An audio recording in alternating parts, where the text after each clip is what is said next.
Sabe aquela coisa no terror que dá mais medo justamente porque a gente não consegue entender?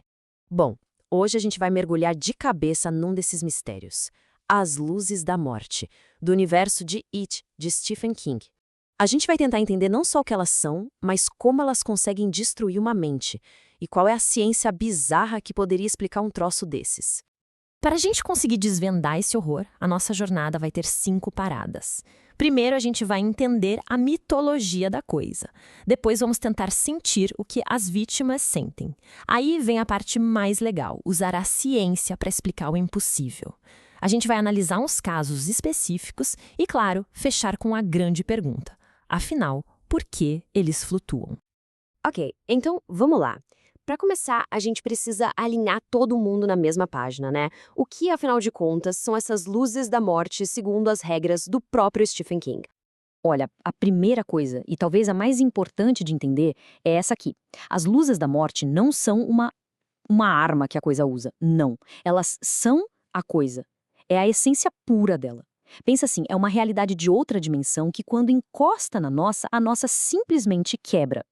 E o efeito de dar de cara com essa realidade, nossa, é instantâneo, é devastador.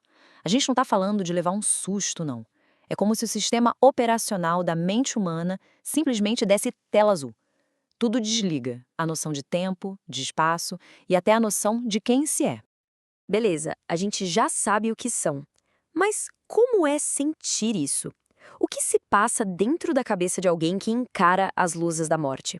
Agora a gente vai sair da teoria e entrar na experiência, no colapso em si. A primeira coisa que desmorona é o eu. Acabou. A fronteira entre eu e a coisa simplesmente some. Aquele circuito no cérebro que diz eu sou eu, puf, ele se rompe. É como se de repente não tivesse mais ninguém pilotando o corpo. Por fora, o que se vê é isso aí, catatonia. A pessoa fica congelada, olhar fixo. Mas por dentro o cérebro tá pegando fogo. Ou ele desliga completamente, tipo um disjuntor que caiu, ou pior, ele entra numa tempestade elétrica que não para. É basicamente o sistema nervoso gritando em silêncio. E como se tudo isso não fosse bizarro o suficiente, tem mais. A coisa toda ataca também o nosso senso de equilíbrio. Sabe o sistema vestibular, aquele nosso giroscópio interno que fica no ouvido? Ele é sequestrado. E o resultado? Aquela sensação de estar flutuando, sem peso, caindo num vazio sem fim. E é aqui que a coisa fica fascinante. Vamos deixar a ficção um pouquinho de lado. Será que existe alguma explicação científica, mesmo que teórica, para um colapso mental tão completo como esse? Um primeiro modelo possível seria um neurofisiológico. Pensa nas luzes da morte como se fossem um tipo de vírus para os olhos. A ideia é que o padrão daquela luz é tão complexo que causa uma sobrecarga total. É um efeito dominó. Começa nos olhos, vira uma tempestade elétrica no cérebro e, no final, apaga completamente a noção de quem se é. Mas essa do vírus visual é só uma das ideias. A gente pode olhar para esse problema por vários ângulos diferentes. Olha só. Poderia ser uma convulsão no cérebro?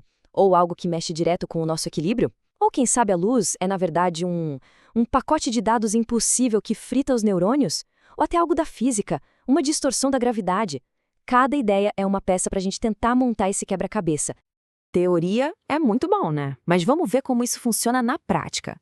Vamos pegar esses modelos e aplicar nos 2 casos mais famosos da história, o do Rich Tozer e o da Beverly Marsh. Por que a experiência deles foi tão diferente? Olhando aqui, a gente vê a grande diferença. O Rich teve um contato rápido, mas super intenso.